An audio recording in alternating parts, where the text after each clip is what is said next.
आज आपण एका अत्यंत सुखद विषयावर बोलणार आहोत.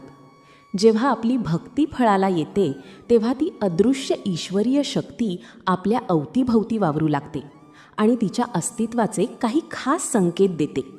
चला तर मग जाणून घेऊया अशाच 7 संकेतांबद्दल. पहिला संकेत, शरीरात लहरी उमटणे. जर तुम्हाला पहाटे ब्रह्ममुहूर्तावर किंवा संध्याकाळी आरतीच्या वेळी अचानक शरीरामध्ये एका सकारात्मक ऊर्जा किंवा अंगावर काटा आल्यासारखे वाटत असेल तर समजावे की घरातील दैवी लहरी तुमच्या शरीराला स्पर्श करत आहेत. दुसरा संकेत, भविष्याचा पूर्वभास.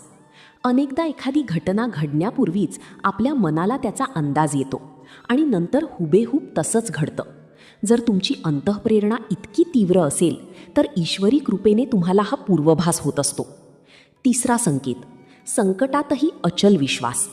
आयुष्यात कितीही कठीण परिस्थिती आली तरीही आतून एक धीर असतो की माझा देव माझ्यासोबत आहे, सगळं ठीक होईल.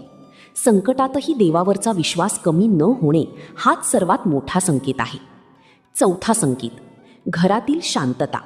ज्या घरात दैवी शक्ती वास करते तिथली भांडणे आणि वादविवाद हळूहळू संपतात. घरातील सदस्यांमध्ये प्रेम वाढू लागते आणि घरात पाऊल ठेवताच मनाला एक वेगळीच शांतता जाणवते. पाचवा संकेत, स्वप्नात बालकाचे दर्शन. जर तुम्हाला स्वप्नात वारंवार एखादी हसरी लहान गोंडस मुलगी जी साक्षात लक्ष्मीचे रूप मानली जाते किंवा एखादे सुंदर मंदिर दिसत असेल तर हा स्पष्ट संकेत आहे की तुमच्यावर ईश्वराची कृपा होत आहे. सहावा संकेत, मनमोहक सुगंध. घरात कोणतीही अगरबत्ती किंवा अत्तर लावलेले नसतानाही अचानक वातावरणात एखादा पवित्र चंदनाचा किंवा फुलांचा सुवास दरवळू लागतो. हे थेट देवतेच्या वास्तव्याचे लक्षण मानले जाते. सातवा संकेत, अन्नाला अप्रतिम चव येणे. शेवटचा संकेत म्हणजे घरातील गृहिणीने साधे जेवण बनवले तरी त्याला अन्नपूर्णा मातेच्या कृपेने प्रसादासारखी चव येते. ते अन्न ग्रहण केल्यावर मनात एक वेगळीच तृप्तता निर्माण होते. भक्तांनो, या 7 संकेतांपैकी तुम्हाला तुमच्या आयुष्यात कोणते संकेत जाणवले आहेत तर कॉमेंट करून नक्की सांगा.